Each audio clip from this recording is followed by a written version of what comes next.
vremuri strămoșești, cuvânt de dor și luptă, de doine și povești. Dar dacă astăzi pacea e lege și scut, e pentru că pe lume partidul s-a născut.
Dulci cuvinte le-am moștenit în grai, doar bănuiam ce înseamnă, ce tâlcuri au sub strai.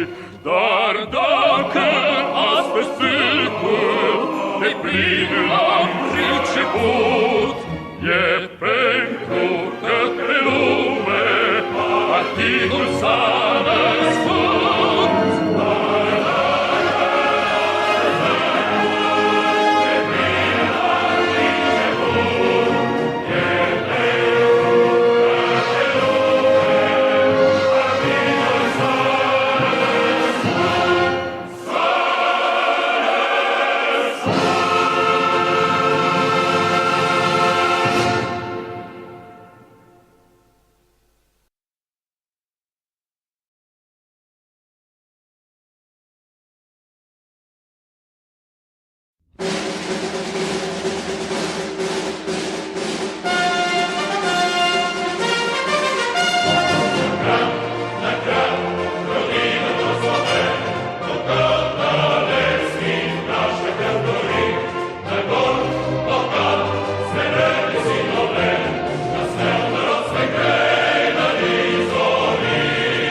до края, южный гор до северных морей. Человек проходит, как хозяин необъятной родины своей. Тут жизнь невольна и широка, точно Волга полная течет. Молодым везде у нас дорога, старикам везде у нас почет.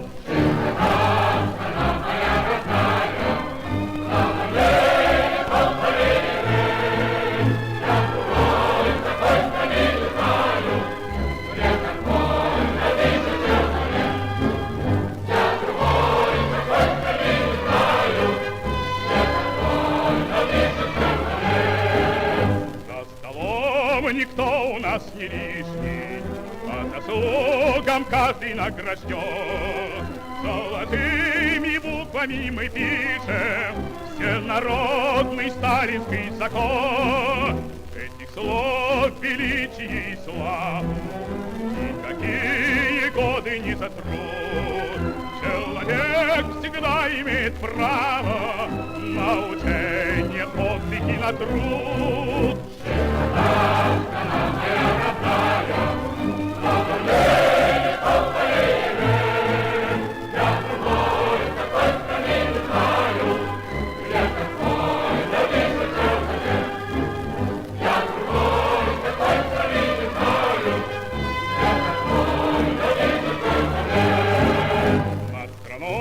Весенний ветер веет, с каждым днем все радостнее жить. И никто на свете не умеет лучше нас смеяться и любить. Но сурово брови мы насупим, если враг захочет нас сломать. Как небесную родину мы любим, бережем, как ласковую мать.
что рабочий ты сам. И так как все мы люди, то должны мы извинить, и что-то есть. Хотят накормить нас пустой болтовней, чертям спасибо за честь. Марш левый, 2, 3, марш левый, 2, 3, взять ряды, товарищ нам. Ты войдешь в наш единый рабочий фронт, потому что рабочий ты сам. И так как ты рабочий, то не жди, что нам поможет другой. Себе мы свободу добудем твою своей рабочей рукой. Марш левый, 2, 3, марш левый, 2, 3, встать ряды, товарищ нам. Ты войдешь в наш единый рабочий фронт, потому что рабочий ты сам.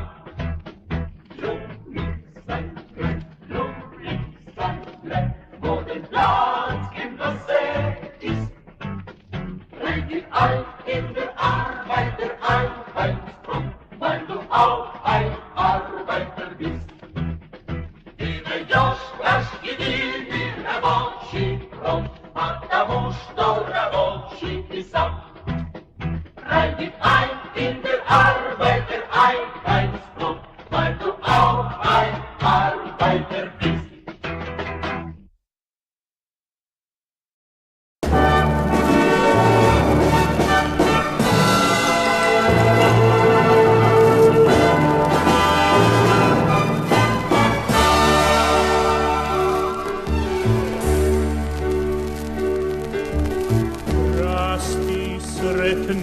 Pod słońcem rasti jasna wiecin, rasti i cvietaj zemljo radnih ljudi i neka mir nad tvojim ljudima vlada,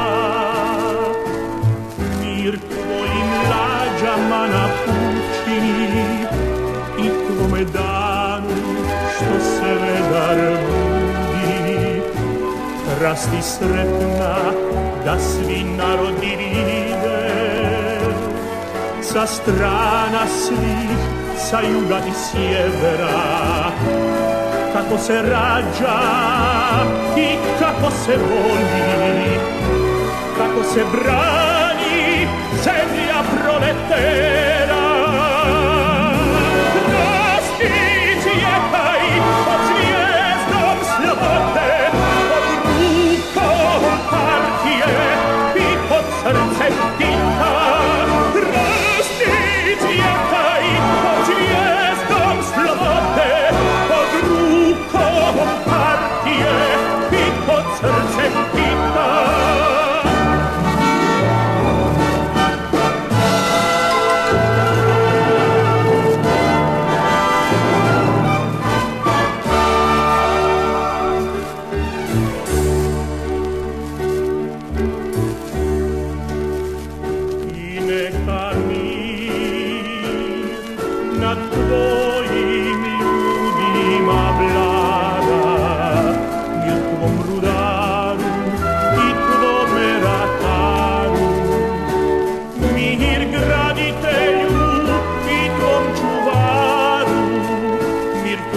Sreći u vodi i u zraku, u pjesmi strojeva i u sjaju žita. Rasti cvijet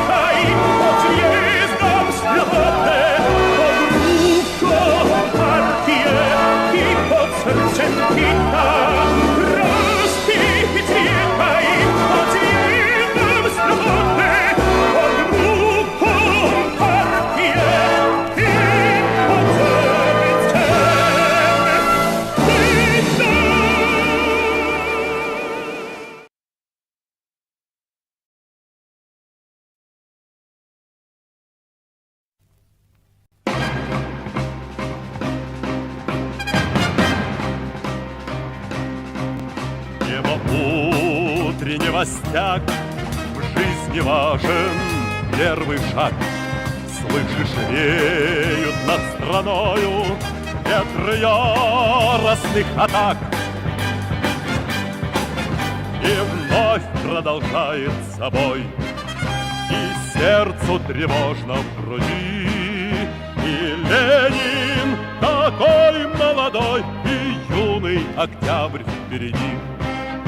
И Ленин такой молодой, и юный октябрь впереди.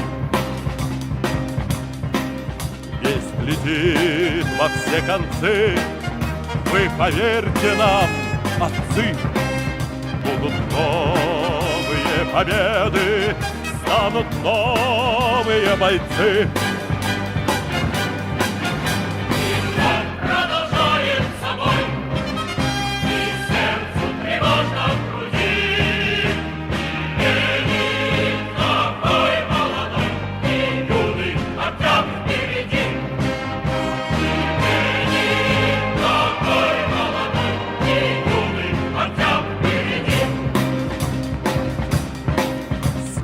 Милости не жди, жизнь для правды не щади.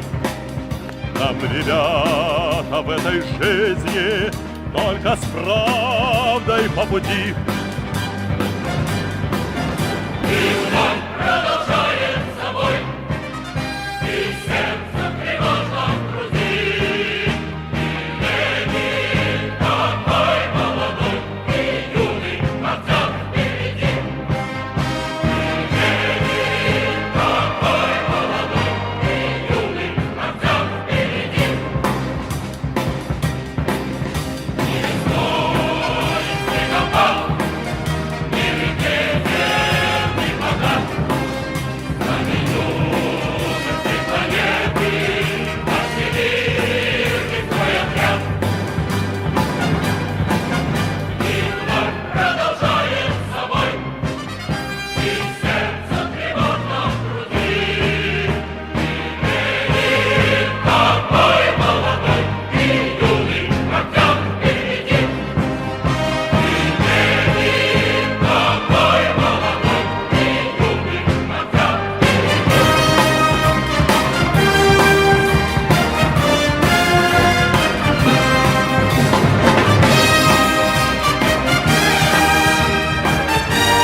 Good evening, everybody, and welcome along. It is the evening of the 21st of September 2025, and here we are again, and I will begin this particular live stream with a reflection from Marx himself upon the role of the individual in history. So here we go. This is from the 18th Brumaire of Louis Bonaparte, written in 1852. Quote begins as follows. Hegel remarks somewhere that all great world historic facts and personages appear, so to speak, twice. He forgot to add, the first time as tragedy, the second time as farce. Calcidière for Danton, Louis Blanc for Robespierre, the Montaigne of 1848 to 1851 for the Montaigne of 1793 to 1795. The nephew for the uncle, and the same caricature occurs in the circumstances of the second edition of the 18th Brumaire. Men make their own history, but they do not make it as they please. They do not make it under self-selected circumstances, but under circumstances already existing, given and transmitted from the past. The tradition of all dead generations weighs like a nightmare on the brains of the living. Now, I quote that very famous line from Marx to you because we will begin tonight's catch-up on the Russia-Ukraine war with a look at the career of and the controversies of a certain Leonid Kuchma. Now, for those of you who live in the West, the name Leonid Kuchma has really retreated into the mists of time. He is a largely anonymous figure in the West these days. But of course, he is a very significant figure, arguably the most significant figure in post-Soviet Ukrainian history. And he was, of course, the Ukrainian president for over a decade, from July 94 to January 2005. So for almost 11 years. And in the manner of all these people, of course, he came from the hierarchy of the utterly rotten late period Soviet Communist Party, CPSU, particularly the Ukrainian hierarchy.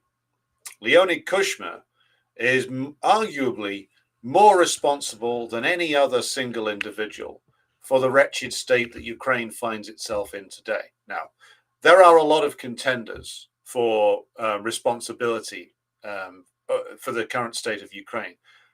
I argue, though, that Kuchma is definitely more responsible than any other single Ukrainian politician, possibly excluding Leonid Kravchuk, his predecessor and sometime rival. But Kuchma is crucial to understanding current Ukraine because he came from the hierarchy of the old Ukrainian section of the CPSU. He was a very high-ranking member of the Ukrainian part of the CPSU. He was a worker and a senior official in the field of aerospace engineering. He became a testing director at the Baikonur Cosmodrome in Kazakhstan. He married into a very influential family and became more influential himself as a result. His father-in-law was a member of the Soviet Politburo, and Kuchma himself, at the relatively young age of 38, became the CPSU senior man at the Yuzhny machine building plant, which was of course, a key part of the Ukrainian industrial base in the Soviet period. He later became a Central Committee member of the Communist Party of Ukraine because, of course, CPSU was the umbrella party. All the individual republics had their own communist parties. He was a delegate to two congresses. And, of course, in the manner of all of these people, he towed the line of the senior officialdom until it became, of course, very profitable for him personally to adopt a, shall we say, Gorbachevite line. And then, of course, he went with the Gorbachevites. He later leveraged his position as a senior man in the technology sector and the engineering sector to, and of course, a former senior official of the CPSU in Ukraine, to become a high-ranking politician, and then became rabidly in favor of so-called economic reforms. Now, those of you who've been watching the channel long enough will know very well what economic reforms actually means. What the term means asset stripping. It means privatization. It means the stealing of absolutely everything when it's applied to the period, post-communist period, I would argue from 89 onwards in the Soviet Union. And Kuchma was one of those who not only stole a good deal himself, but enabled the mass asset stripping and destruction of Ukrainian industry by the Ukrainian oligarchy. And Kuchma played the role of the great reformer when he came in. And of course, what he really did was guaranteed the destruction of the Ukrainian industrial base. And crucially, he presided over and benefited from one of the most blatant examples of election rigging that actually took place in the pre-2014 Ukraine. And I'm referring, of course, here to the 1999 presidential election in Ukraine, where Kuchma won a victory over Petro Simonenko. Petro Simonenko, still around today, he's in exile in Russia, was the first secretary of the Communist Party of Ukraine immediately after the dissolution of the Soviet Union. Simonenko ran for president on numerous occasions. But the Communist Party of Ukraine was very strong in immediate post-independence Ukraine. And of course, this makes complete sense. One of the crucial centers of political power in the Soviet Union had been Ukraine. Many first secretaries of the CPSU itself had come from Ukraine. Khrushchev, always spit when you say his name, had built a power base in Ukraine. Brezhnev worked in Ukraine. There were some also very powerful senior CPSU figures, including Shebitsky in the later period Soviet Union, who came out of Ukraine. So and also Ukraine was one of the key centers of all Soviet industry. It was one of the most industrialized parts of the Soviet Union. This is the reason why scumbags like Kravchuk and Kuchma thought they were on a winning deal when they were getting independence, because they thought that they would automatically become part of like the European elite because they had this amazing industrial base. Of course, they then oversaw its complete destruction because that was the way to riches for them. It was also the way for them to stay in power by pleasing the new criminal oligarchy of Ukraine. So, but the Communist Party, though, drew on the strength of the base of the Communist Party of Ukraine, because the Communist Party of Ukraine, of course, was based on millions of working class Ukrainians, mainly in the east and center of Ukraine. But and its strength after 1991 led it to become, at certain points, the largest single party in post-independence Ukraine. So up to 1999, of course, the lies that Kravchuk and Kuchma had told were coming unraveled. We should also remember that in the March referendum in the Soviet Union in 1991, Ukraine actually voted very heavily for the continuation of the Soviet Union by, I believe, around about 75%. So the population of Ukraine as of early 1991 was actually opposed to the breakup of the Soviet Union.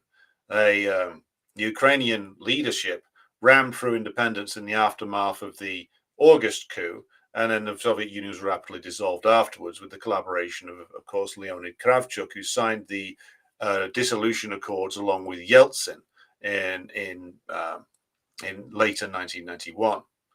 But the Ukrainian working class never wanted this, and so many of them flocked to join the Communist Party of Ukraine, which became a very powerful party in post-independence Ukraine. Now, in 1999, the population, not just in the working class areas, but more broadly, is getting heartily sick of the oligarchy, of the way in which so-called economic reform is essentially ruining and destroying the country. And so the challenge posed by Petro Simonenko of the Communist Party of Ukraine is greatly favored in terms of the circumstances of his presidential run. The ultimate result, though, of the presidential election came in at, after two rounds of voting, 15,870,722 votes to Kuchma, 10,665,420 votes for Simonenko.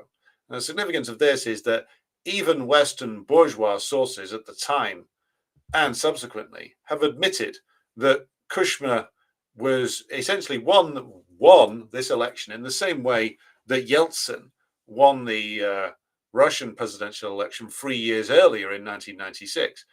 Kuchma won it essentially by relying upon the power and the money of the Ukrainian oligarchy, the same way that Yeltsin prevailed in Russia, the same way. He also had assistance from friends in the West. And there was widespread allegations, which, again, even Western sources say are credible, that Kuchma and his operation won, and again, remember the heavy inverted commas, won this election via ballot rigging, ballot stuffing, the finding of millions of votes that didn't exist, and the use of the full powers of the Ukrainian media machine and state machine against the challenge of Simonenko. So the election essentially should be regarded as, even under bourgeois laws, as wholly and totally and utterly illegitimate. Kuchma, of course, was then held up, perversely enough, during the Orange Revolution in 2004 as the embodiment of corruption. Now, he'd been the West's chosen man in Ukraine after independence, but of course the West never stays still too long when somebody like Yushchenko comes along and offers to provide or can provide the greatest services to them. Kuchma was held up as everything that was wrong with the post-independence order. He was also portrayed as being too close to Russia, which is a little bit ridiculous when you consider that Kuchma oversaw the period in Ukrainian history where the alliance with NATO starts to be solidified through agreements that go back as early as 1994 in terms of Ukrainian integration into NATO. But Kuchma, funnily enough, is still around. He's still around. Not only is he still around, he was a supporter, it seems, of the Maidan in 2014. Again, he's always a man who's moved with the times. And he was a delegate for Petro Poroshenko at the first rounds of negotiations over the Minsk Treaty, the Minsk Accords. So this is a man who has been around for a long time. Again, he's well into his 80s now. He's born in 1938, and he's still living to this day because, of course, the worst scumbags tend to live the longest, it would seem. So it is a testament to the fact that this period in Ukrainian history that is in the 1990s, where the Communist Party of Ukraine was consistently challenging for state power and had the game rigged against them over and over again by people like Kuchma. That period in Ukrainian history has been erased in the West. It started to be erased in 2004 when the Orange Revolution was on, and they were talking about the dreadful crimes of Kuchma. They never mentioned who he was committing those anti-democratic crimes against. It was the Communist Party of Ukraine. And what this shows us is that the West, of course, and the Ukrainian oligarchy, of course, they would think this, would absolutely prefer at all times a bandit like Kuchma to rule by the Communist Party of Ukraine, just as they would always prefer the rule of the oligarchy and the gangster class in Russia than the rule of the KPRF. So I wanted to start with that before going into a discussion of what's actually going on now in Ukraine, because it's important at all times to remember what was done here. And Ukraine had a very powerful communist party in the 90s, one that could have held state power, should have held state power, had Kuchma and his bandits not rigged things in the way that they did, and that the repression and the fragmenting of the power of the Communist Party of Ukraine was a deliberate maneuver by the oligarchy, together with their promotion of fascism and their promotion of all kinds of fascistic forces that are designed to drag Ukraine into exactly where it is now. So it is a sad marker of a key marker in Ukrainian history, the 1999 presidential election. And I would encourage everybody who has the time or the energy to look into it, because it shows us that a different path was always possible for Ukraine. They could have, at the very least, not gone down this path of being a fascistic puppet state for US and British imperialism. So we'll start with that, and then we will move on now to look at the latest from the front lines. Now, what's happened over the course of the last couple of weeks? Of course, I've been away and then had an internet outage that lasted a good few days. So there's not been. This is only the second live stream since I got back online. Now, the advantage of actually being away and then being offline for a while is that you can stand back a little bit and examine things. And if you examine what has gone on over the past couple of weeks, what you can see is just how completely hollow and empty Trump's talk of ceasefires always and peace programs always was. Essentially, what's happened is since the Putin-Trump summit, things have just gone back into the same pattern as existed beforehand. Now, some might make the argument that the Putin-Trump summit at least re-established communication between the Americans and the Russians, and that it made an open conflict less likely. I was never one of those who believed that there would be open warfare between the US and the Russians, because neither side wants it. The US side doesn't want it.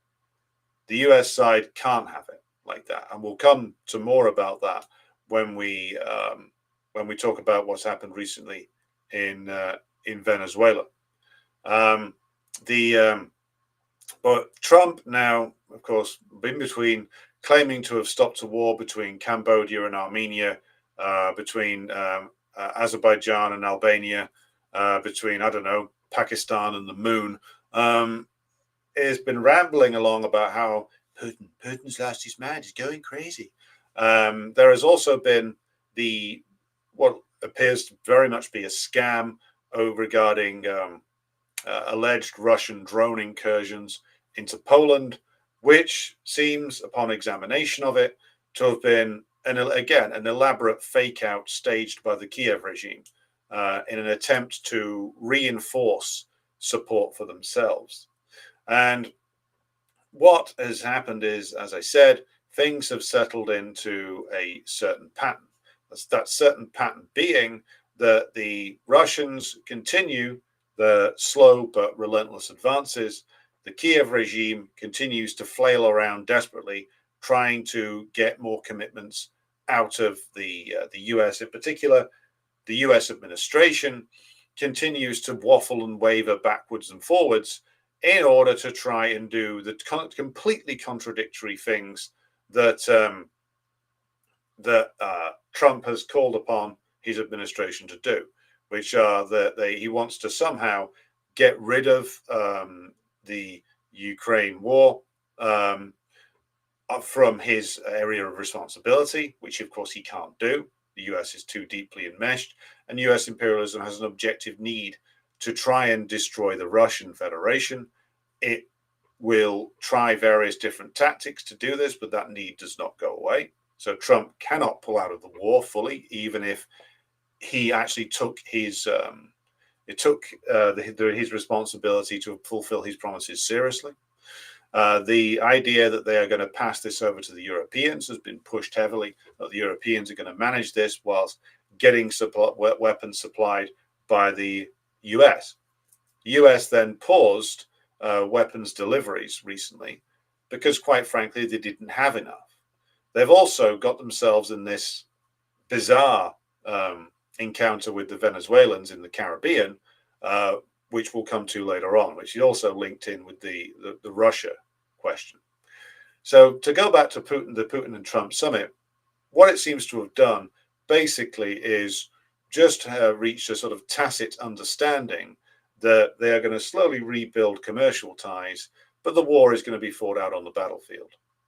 So it is a way of the American ruling class making sure that they retain a backdoor into commercial trade with Russia where they need it to ensure that they get things that they require from the Russian Federation, and also that they have means of basically calming the situation down via government-to-government communication.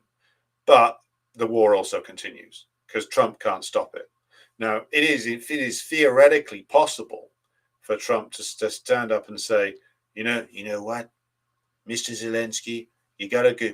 We've got a job for you. You're gonna replace Jimmy Kimmel, a terrible guy, on his TV show. You can come on, you can play the piano with your dick, and everyone will laugh, and you can stop being this terrible Ukrainian president and come and be Zelensky live every night of the week. Maybe that's what he had in mind. But in all seriousness, Trump could say, game's over, we're not supporting this anymore. Could say that. But I think he would find himself in a position where his presidency would be rapidly compromised if that were the case. If we think that there's been damage done to him over the Epstein revelations, then that would be nothing compared to what would be done to him if he came out and said, it's all over, I'm cutting this off.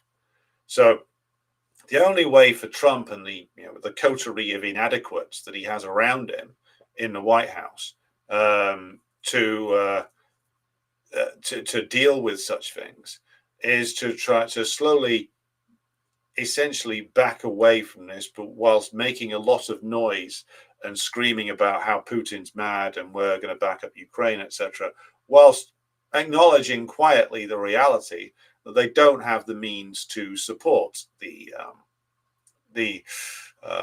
continuation of the conflict. Now, we will now look at the realities on the battlefield, and again, I'm going to use this I'm going to use a pro NATO map as a resource here, so bear with me. I use this because then if this is showing significant Russian gains, then we can essentially take it as read that the real gains are potentially even greater. So if we go back to the beginning of the month, 1st of September, I'm just going to zoom in here in areas where the Russians have been making advances. So again, I'll zoom out again to demonstrate where we are. So you can see here that this is the upper end of the contact line. And you can see here where I've got the cursor there, just around the area labeled Liman.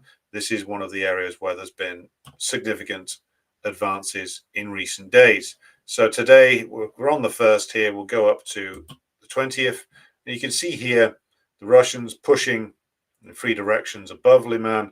We can pushing there just towards it, and pushing forward around this place called Yampil.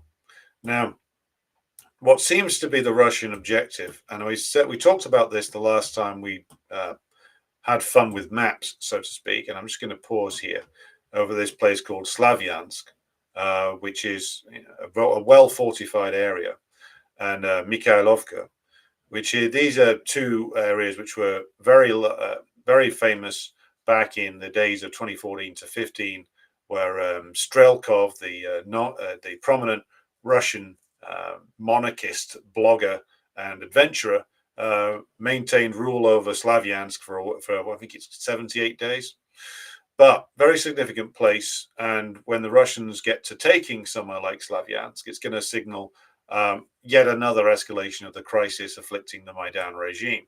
What they seem to be doing at the moment here is pushing slowly forward to ultimately, they hope, I would think, to take a place like Liman. We'll just zoom in a little bit closer here to show you it's not a particularly huge place, but obviously quite significant. So they aim to push forward to there with an aim, I would guess, to go on to Slavyansk. You can also see down here in places like labeled Chasov Yar that there is also some Russian advances towards Druzovka, and you can also see that ultimately Kramatorsk and places like that are going to be within striking distance at some point soon. You can also see this huge like chunk that is now being slowly enveloped by Russian forces around. You can see Siversk there. You can see multiple pockets being opened up here, where the Ukrainians are slowly but surely being surrounded. And this, if we go back to the first again, and let's take a look there, and go forward to the 20th, you can see that there's been a slow push forward over the last couple of weeks, and ultimately the Russians will probably aim to close those pockets at some point soon. Same down here in near Mirnograd and Pokrovsk. You can see another pocket or a fire bag, depending upon which terminology you wish to use, opening up there. We'll zoom out a little bit and see that there's also Russian advances down in this area as well, and some down towards Zaporozhye as well, though of course most of the activity seems to be taking place in the Donetsk region, with some up in the Kharkov region as well. So what does any of this actually say to us? It says that, as I said at the top, the actual tactics of the Russians haven't really changed too much over the course of the last few weeks. They are still focusing on inflicting, doing a lot of damage to Ukrainian military infrastructure, to damaging the Ukrainians and NATO's ability to resupply their forces on the front lines, and to, of course, inflict the maximum amount of damage possible on the Ukrainian forces. And what reason do they really have to change? A lot of people out there in internet commentary land who make certain claims that, Europe is getting ready for war. Europe is getting ready for this, that, or the other. Trust me, this isn't the case. Like, the Germans making an awful lot of noise, but are actually losing industrial capacity. The Macron, the withered French cockerel, prances about and makes noise, but again, it shows no progress whatsoever towards doing what they would need to do to mobilize against the Russians. The British are, as is their wont, scheming and maneuvering, this time with Moldova, it would seem, to try and stage perhaps some kind of provocation in Transnistria, or the Pridnestrovian Moldovan Republic, as it prefers to be known. Now, what that would be is interesting. What could the Moldovans do? What would the Romanians do against the Russian forces that are deployed in Transnistria? My guess is not an awful lot. There are, of course, there's been many hysterical claims made about an imminent attack on Transnistria being carried out by the Romanians, principally by the Romanians. These have been made since, I remember these same kind of stories floating around since 2022. Now, of course, we could reach the point where the British decide to mobilize their the British and French, I should say, decide to mobilize their Romanian puppets to seize control of Transnistria, and indeed maybe seize control of Moldova itself. That's a big and risky operation, because what you're essentially doing is, if you do make that move, you're risking direct war with the Russians, which the British won't want to do themselves, of course, but perhaps that's why they are getting their Moldovan and Romanian puppets to do it for them. But will the Romanians even fancy the task? My guess would be ultimately no. Now, would the British hesitate to sacrifice the Moldovans? No. Will the Moldovans be able to do much against the Russians? No.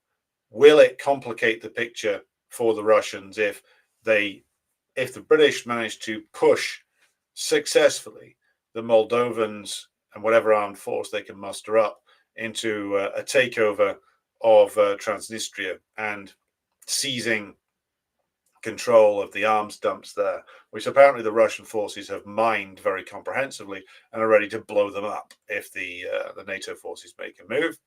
My guess is that ultimately this will come to nothing. This will peter out.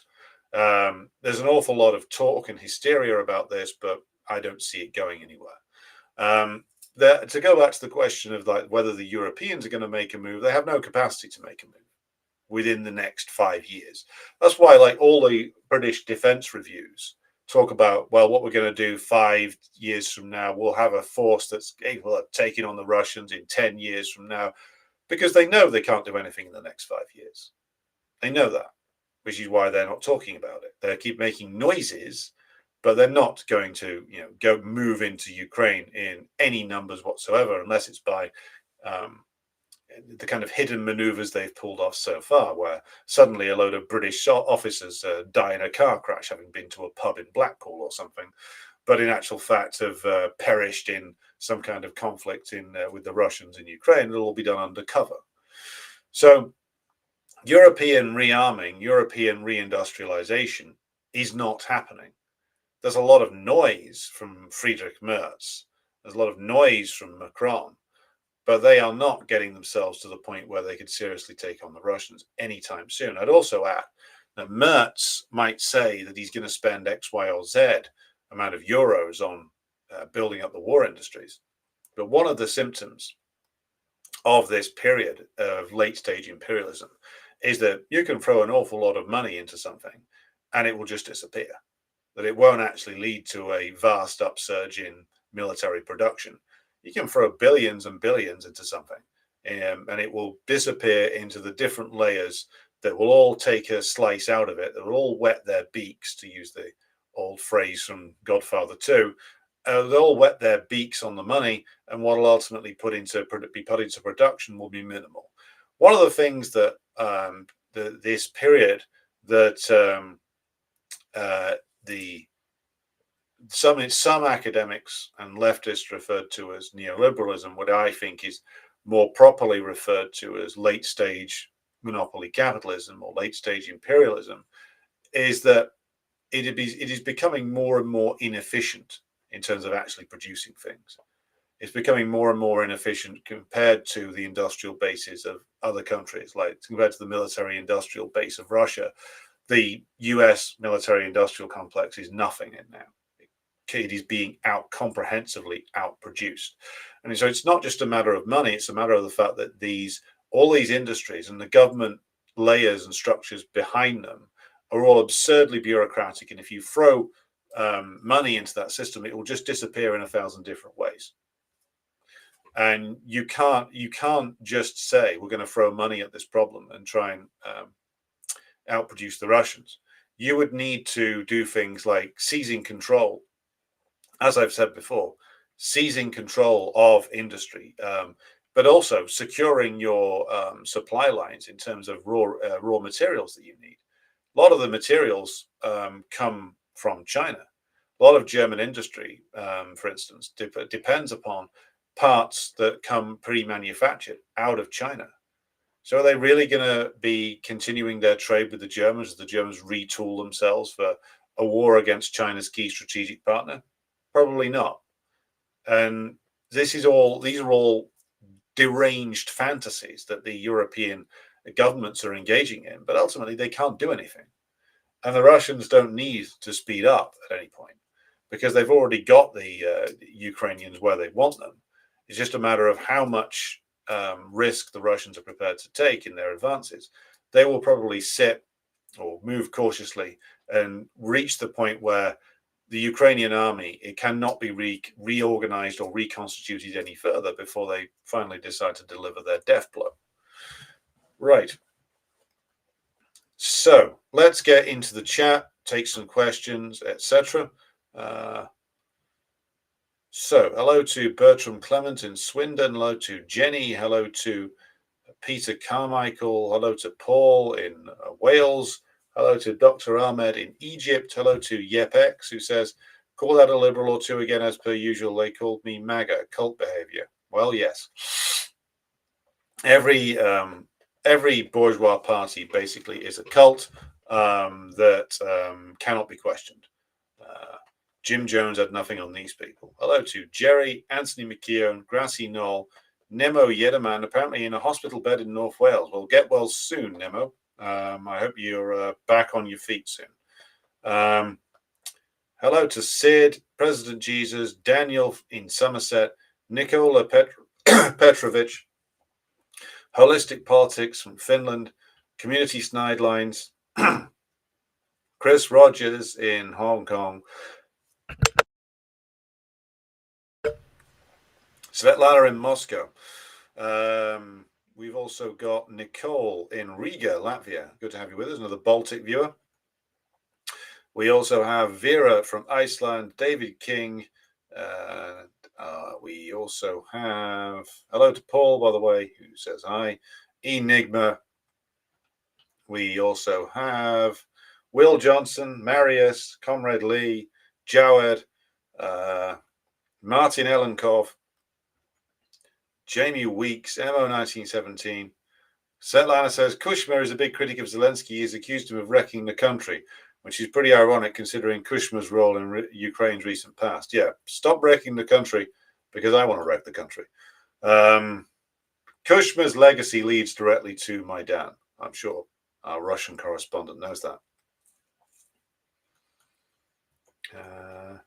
Hello to David Greenwood over there down there in Yorkshire. Hello to Walter, Stuart Ray, Ben, Edward, who asks, why are you so confident there will be a massive economic crisis in the West? Because there's been a continual massive economic crisis for the last 17 years, Edward. It just, I mean, we have essentially been in a long depression where economic growth borderline doesn't exist. You say they can always continue printing money and flooding everyone with cheap goods from China and pass it. I would say you're wrong about that. They can't continue printing money forever because ultimately, let's look at the US. What is the US's ability to continue digitally creating money? It's based on the willingness of state and private entities to buy US debt. US debt is only regarded as reliable because the US government essentially stands behind it. The US government keeps the currency credible, partially because they ultimately stand behind it and will cover that debt somehow, people believe. But more than that, people believe in the power of the US dollar because the US is the most dominant country in the world, and it has been the uni power for over 30 years. And that power is slowly eroding. Now, don't get me wrong. I'm not going to be titling future videos like "It's all over" or "Game over for the West" or like "Putin checkmates Trump" with an AI image of Putin like knocking over Trump's king in a game of chess or something like that, or perhaps Trump's Burger King. But what you're seeing is the slow erosion of the power of the United States. And that's reflected in the moving of countries into spreading their bets in terms of dumping the dollar, or stopping buying US debt, which is what both the Chinese have done. Even the Japanese are diversifying their holdings. And it's not just the US, of course. The British pound is weakening and has been weakening for a number of years now. So what you're seeing is a slow motion change, which the current war in Ukraine is all about trying to prevent. So I think what will actually happen is you will see a more slow motion crisis. There won't be, I don't think, I mean, I'm fully prepared to be proven wrong about this. There won't be like a massive one day which the stars and stripes comes down from the Capitol building, and you get a reemergence of the Confederacy or something, or a breakout of sort of regional powers in the United States. That's not going to be what happens here. What happens will be a slow erosion of US power until you do get a full-blown crisis inside the US itself. Now, I would argue there's already a crisis there. You've had crisis regimes in the US for a number of decades. The Obama administration was a crisis regime. It spent most of its time continually bailing out the banks and essentially kicking the can down the road. Well, the can will not be able to be kicked much further. Eventually, you'll reach a point where there will be fewer and fewer nations willing to buy large amounts of US debt, partially as a result of smaller and smaller amounts of nations and entities settling their trade in US dollars, which is a result of fewer and fewer nations being solely part of the dollar-based trading system, which again will be a knock-on effect of everybody realizing that you don't have to be part of the US system to do business. And a lot of people have realized that already. And as that ability to just be a digital printing press declines, then you'll see more and more problems developing internally. Now, how long will that process take? Well, let's just take the subject of tonight's stream. It may take, and I think that now this is a very real chance, it may take another 2 years for the Russians to finally grind the Kiev regime down into the dust. So it may take to the end of Trump's term, or Trump's last term, for the full realization of the defeat of Ukraine, or the defeat of NATO in Ukraine, to be real, to be seen. And so therefore there will be plenty of chances for the ruling classes in Europe and the United States to try and do something else to kick the can down the road. They won't be able to, though, because what will happen is there will be a slow realization amongst the populations, the working class populations of the United States in particular, of, well, just how much of a deep crisis that their country is in. Many know that they are facing a crisis. Many workers in the United States know very well that they are facing, near perpetual struggle to survive, barely keeping themselves afloat. And as I said on last night's stream, a lot of people keep turning to the system to try and find a way back to some form of New Dealism, some reinvigoration of the United States. It'll take a good while longer for all those illusions to be worked through, that there is no revival coming.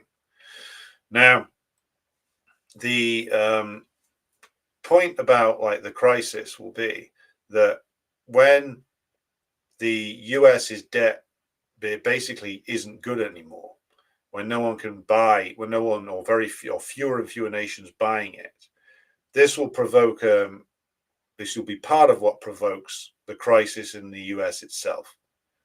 So it is a slow process of slowly things reaching a point where it becomes clearer and clearer to the masses how unsustainable things are, that you cannot just use money creation divorced from an industrial base, divorced from a wider economic base. You cannot just do that forever, because fundamentally, what's that based on? It's based really on the lingering legacies of the US as the preeminent capitalist industrial power in the world. That's what the power of the dollar is based on. That's where it comes from. What you're seeing now is the sort of undeath period of that. The US economic or US industrial dominance started to wither in the middle 1960s and has never really recovered. What you're seeing now is an economy which is running on fumes. And the same is true in Britain. Both of these countries were so far ahead at a certain point that it takes a long time for the crisis to fully work itself out. Now, is there a way that the capitalist classes, for instance, of Europe could avoid this? I would say no. I mean, there are some who think that if the European leaders would just wake up and would realize that the US is dragging them down the shitter and that they should dump the US and go in with the Chinese. This isn't possible. It is not possible. And it is not possible because the fate of the imperialist powers like Germany, like France, to a lesser extent Italy, is tied to the fate of the United States. So it's not just that the European leaders are being slavish and servile to the United States because they are dazzled by the power of Donald Trump, or that Ursula von der Leyen is just a buffoon, even though she is. It's that the European Union is partially the creation of US imperialism, but also the most powerful states within it are also tied to US imperialism by 1,000 strands. And this really should be obvious to people by now. But perhaps we should do a live stream on it, just talking about what ties German imperialism to US imperialism. Question from President Jesus over there in the land of Gavin Newsom. How much does the power of the US dollar derive from the military? It's part of it. It's part of it, but it's not the whole picture. I mean, militarily speaking, I mean, a lot of US military power is based on smoke and mirrors. I mean, what are the great victories that the US has won? Defeating General Noriega, defeating Saddam Hussein, losing to the Taliban. I mean, it's a lot of this is, again, a case of like the illusion of power. The illusion of power, particularly in military terms. It's more based on the idea, and again, a false idea, that the US is an undefeatable hyperpower, not just in military terms. Because in military terms, you can prove that wrong, but in economic terms, like the military is there to enforce the claims of the US bourgeois across the world. And they do like to pretend that they are invincible. They can hit you anywhere. They can kill you anywhere. They can do anything they like to you, and you can't stop them. So that is a crucial part of the equation here. But I would argue the bigger part of it is the fact that the US got to write a whole international system of trade over the last 35 years that is established through different institutions that operate in their interest, that always move in their interest, but under the illusion of it being an international order. Again, military force is the power of last resort, but it's not the only thing. It's not the deciding factor a lot of the time. The deciding factor is that the US got to write this entire last generation's rules of trade and preserves this image as something which is unbeatable, economically unbeatable. And this comes from the period from like the 60s to the 80s, during which time the treachery of the revisionists led to of course, the collapse of the Soviet Union. So this idea that the US can always beat you economically is, I would argue, more important than the military side of things. So, moving on, and just answering the last point of Edward's question. At a certain point, when the currencies in the West become more and more devalued, it'll be very, very hard for them to continue to buy goods at the current cheap rate. At a certain point, the Chinese will have developed their internal market enough that the export trade becomes less and less important to them, leading the Europeans to need to pursue another area where they can find cheap goods that are available at that price, because of the fact that they are able to hyper exploit labor to make them cheap.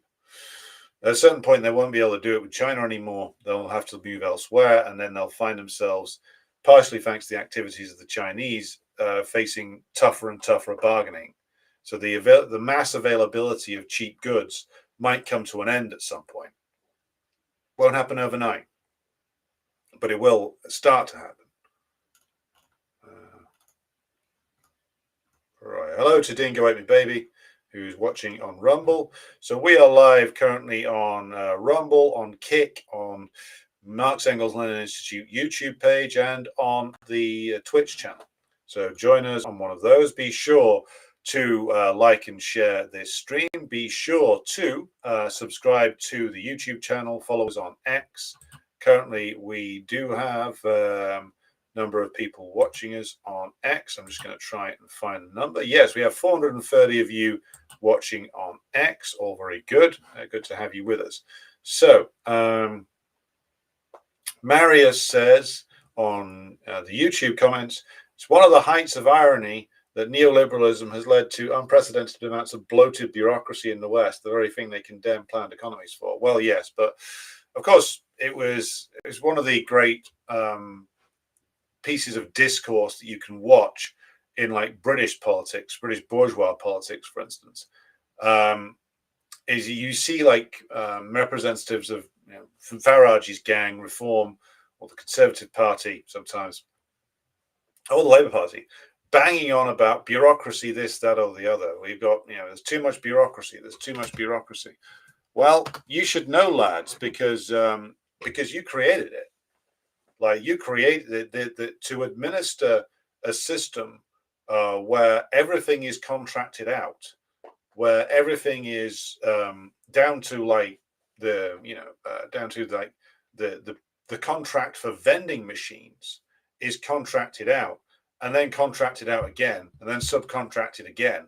Well, what does that create? It creates a massive layer of administrators whose sole job is to contract things out. And then these people, these clowns, complain that, oh God, there's so much bureaucracy. Now, I think for some of them, they genuinely don't understand why that is, because, well, let's face it, the modern day bourgeois politicians are, quite frankly, thick as pig shit. So why would they know what the consequence? Why would they understand the consequences of their own actions? But yes, the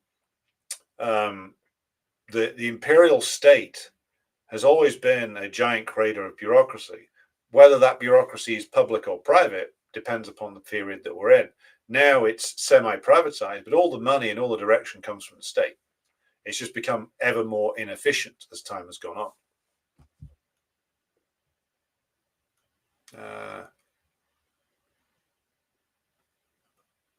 Right. Hello to Svetlana in Prague. Hello to Robert Zvoronich as well.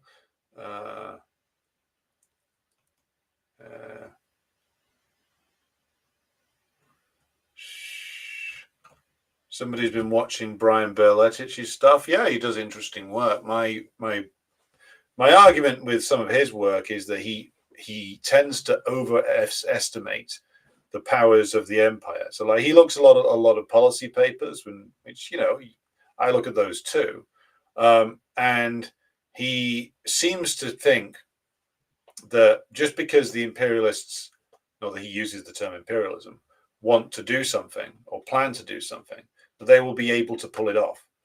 So, for instance, look at this Iran thing. The imperialists' plan, and Brian Berletich is quite right when he references all these plans they've made to take out Iran. Yes, he's right. They've made all these plans.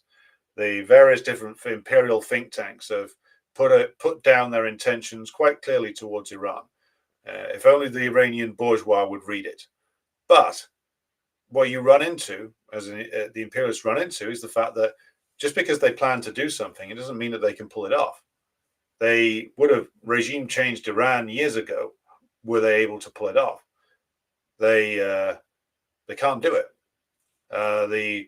And the reason why they can't do it partly is Iran has a more impressive technological level than would have been expected, but also because support for the Iranian Revolution and support for the Iranian national sovereignty and independence turns out to be far stronger than the imperialists anticipated. And therefore, a war against Iran would be far riskier than they like the idea of. Remember, imperialism is a paper tiger. Remember, they don't like to take on wars that can't be won without getting a shot fired at them. Because if imperialism sustains mass casualties amongst its forces, that will lead to a political crisis domestically, which is part of the reason why they're terrified of an open war with Iran, and terrified even more so of an open war with the Russians. So they'll try and find other means by which they will try to destroy Iran or destroy Russia. So far, it's not working. So just because they plan something doesn't mean that they can carry it out.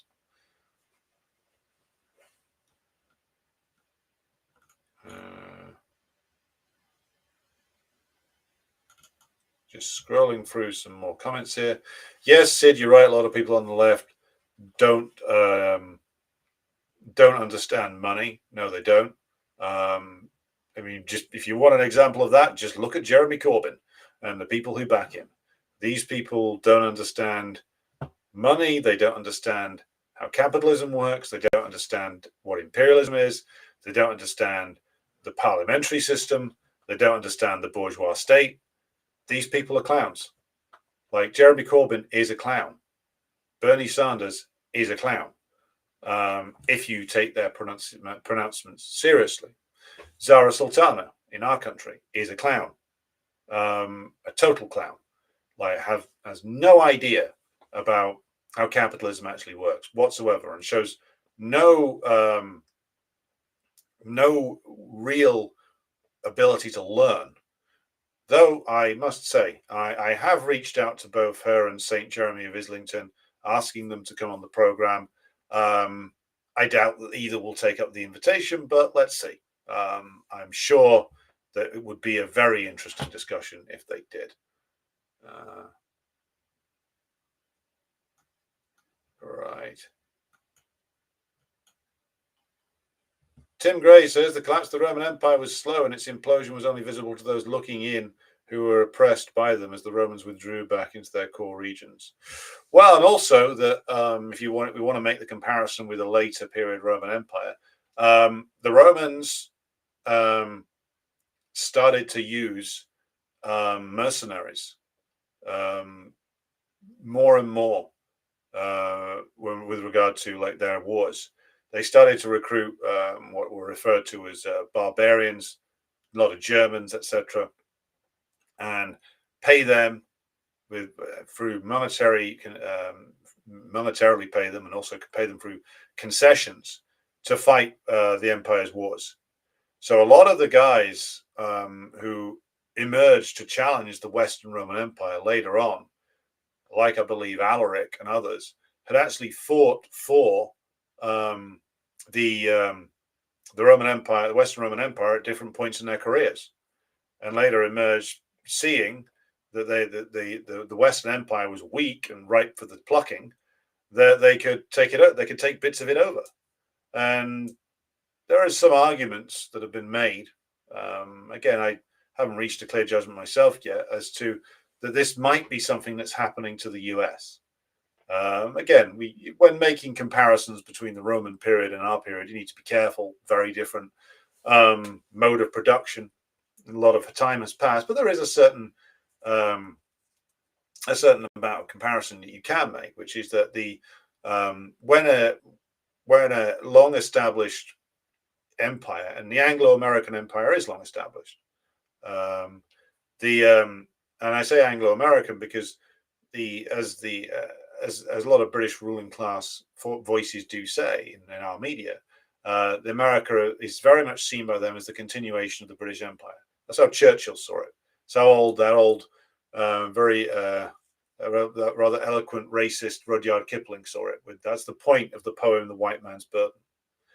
But as the Anglo-American Empire declines, more of the provincial kings, shall we say, start to think, well, maybe I'd better carve out something here for myself. And the question is, when do we reach the point where their provincial kings start to think, well, I better take control of this myself. The empire can't get it up anymore. So, well, then we had better reach our own arrangements. At that point, more chaos will be unleashed. So there's arguments about like the Gulf states, but the Gulf states are too small and too pathetic to go their own way. The Saudis are an interesting case because they are largely tied to the US system. But it would seem that some of the more intelligent of the reactionaries in the Saudi ruling circles are thinking about at least branching out a little bit. Erdogan, of course, is playing many different games, thinking that he can, on the one level, he goes along with the US on the most important things. On other levels, he's under a lot of domestic pressure about something like Palestine, for instance, and also has his own ambitions, particularly with regard to his sort of neo-Ottoman pan-Turkic pretensions, which are going to go nowhere, but he has his own motivations. The Turkish bourgeois themselves, of course, his backers, also have their own motivations. They're not with the US out of sentimentality. They're with them because it was a good way of securing themselves in the Cold War period.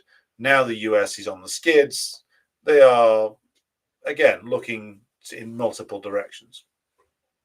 On the one level, they benefited from the destruction of Syria. On another level, the Turkish do trade with Cuba and Venezuela. But of course, the US wouldn't necessarily want them to do. So at a certain point, do the kings across the sea start to see the US being unable to fulfill its duties in terms of them, and start to think of other partnerships? You can see that this process has already begun.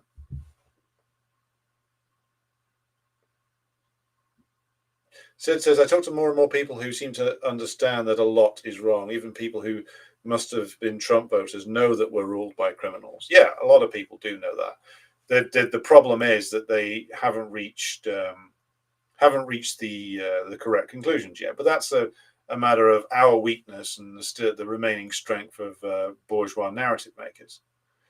Fizzywig says, Saudi entered official defense pact with a nuclear Pakistan, who is in turn staunch Chinese ally, growing suspicion of the USA. Well, there are games within games being played here, and the Pakistani ruling class seem to view their alliance with the Chinese as unshakable and non-negotiable. The Saudis, I mean, what the fuck are the Saudis actually going to do in terms of defense? You know, the only wars they've ever fought have been ones that they basically have the mercenaries do the fighting for them, and they're all planned and executed by US and British military officers. So what they can actually provide to Pakistan is an open question. Maybe open question is the wrong word. Is a question which would be very interesting to see the answer to say the least. Pakistan's another one that, like, the ruling class there is clearly split. They have this very strong alliance with the Chinese, but they also the military still remain somewhat close to the US and the British, which of course the British set up the Pakistani military in the first place. But that power is clearly lessening, so we'll have to see where this goes in the next few years in terms of the US and the British's ability to continue to project power in Pakistan. Yes, Sid, reading the Ozvad al-Zavala book about the cartels do not exist, and the book by Seth Harp about the Fort Bragg cartel. These are all interesting reference points if one wants to understand the actual nature of US military and intelligence institutions.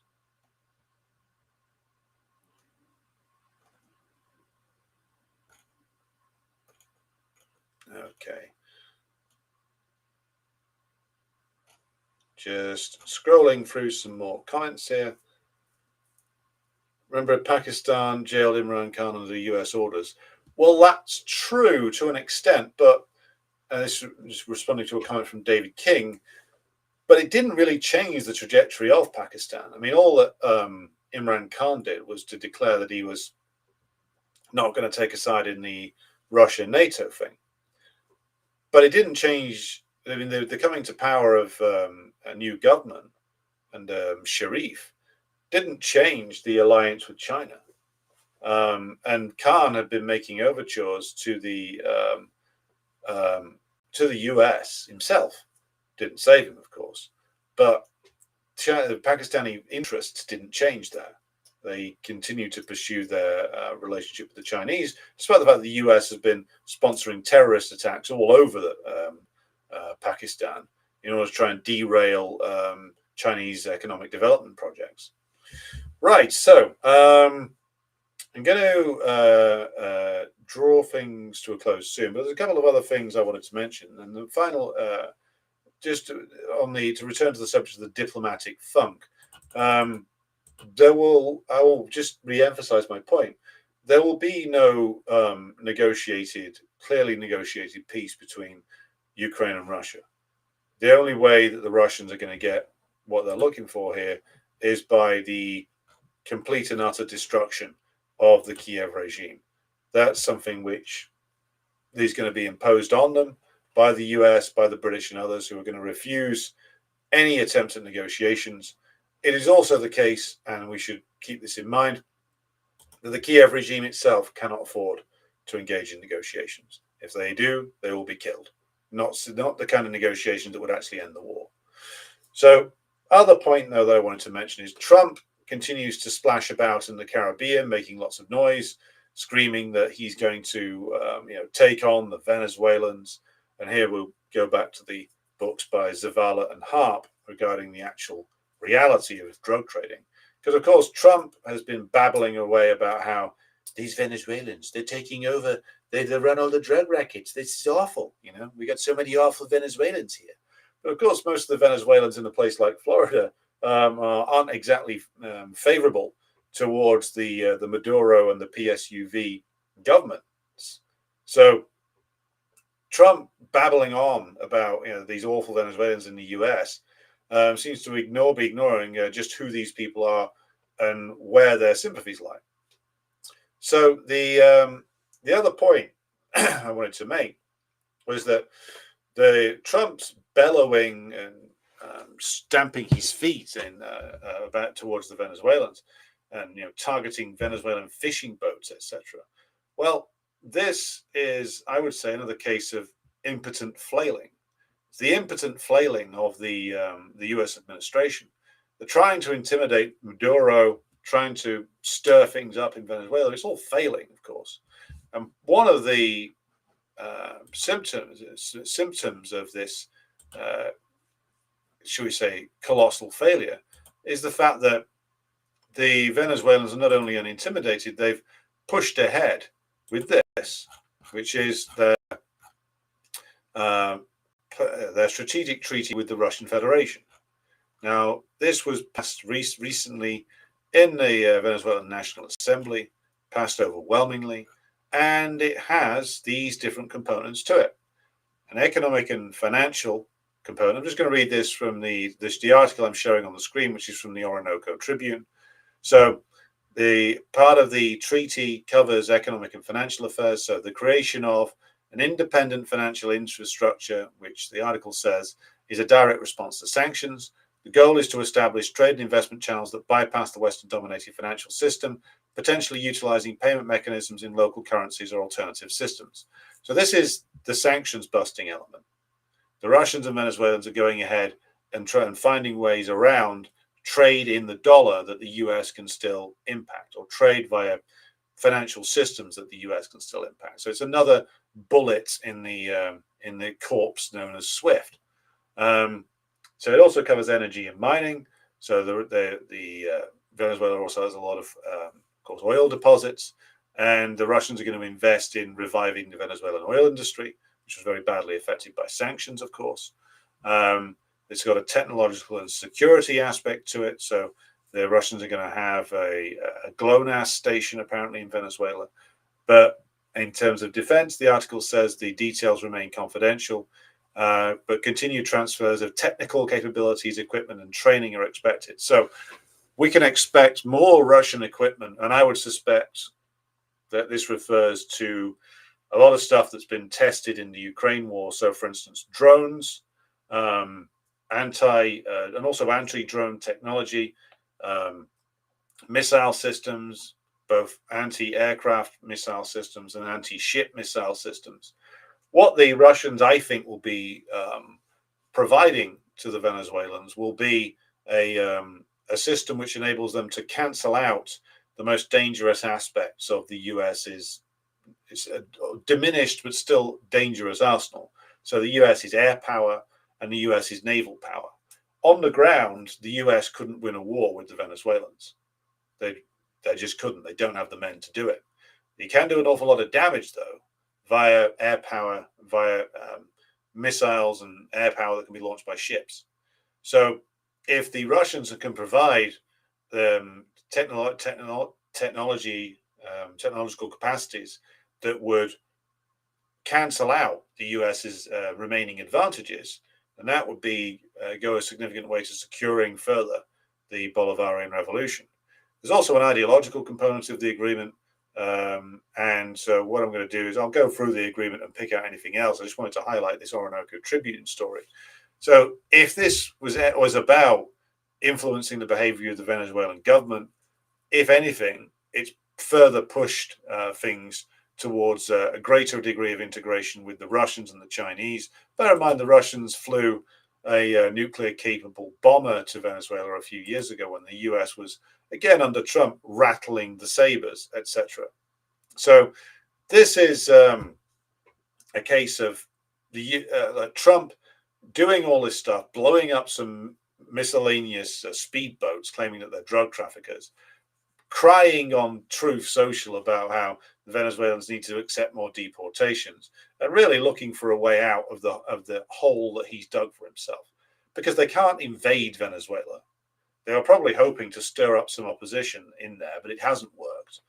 The Venezuelans now have a treaty with the Russians, which includes a military component and a component which enables them to circumvent further the sanctions regime imposed on the country by the US. So this is a futile effort from Trump's part. It's turned into a giant nothing.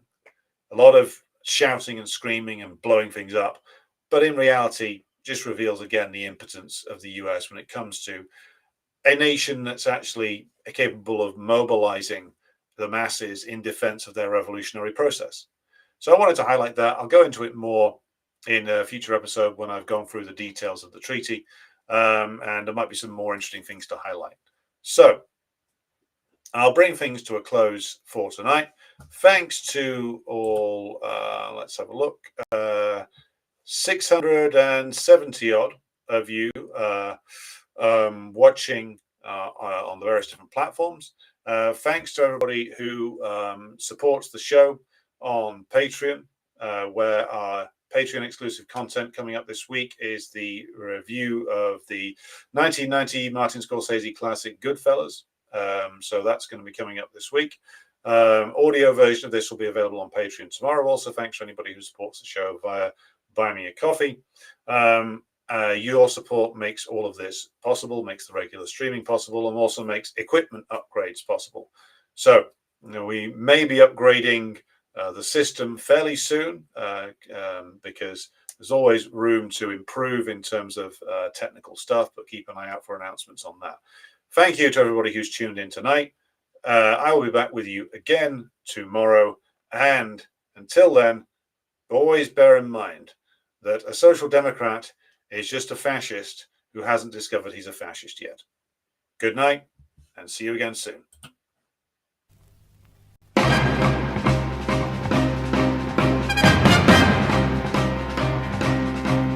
Небо утреннего стяг, в жизни важен первый шаг. Слышишь, реют над страною ветры яростных атак. И вновь продолжает собой, и сердцу тревожно в груди. И Ленин такой молодой, и юный октябрь впереди. И Ленин такой молодой, и юный октябрь впереди. Весть летит во все концы, Вы поверьте нам, отцы, будут новые победы, станут новые бойцы. Продолжает собой, и сердцу тревожно в груди. Ленин такой молодой, и юный отряд впереди. Ленин такой молодой, и юный отряд впереди. С неба милости не жди, жизнь для правды не щади. Нам, ребята, в этой жизни только с правдой по пути. И вновь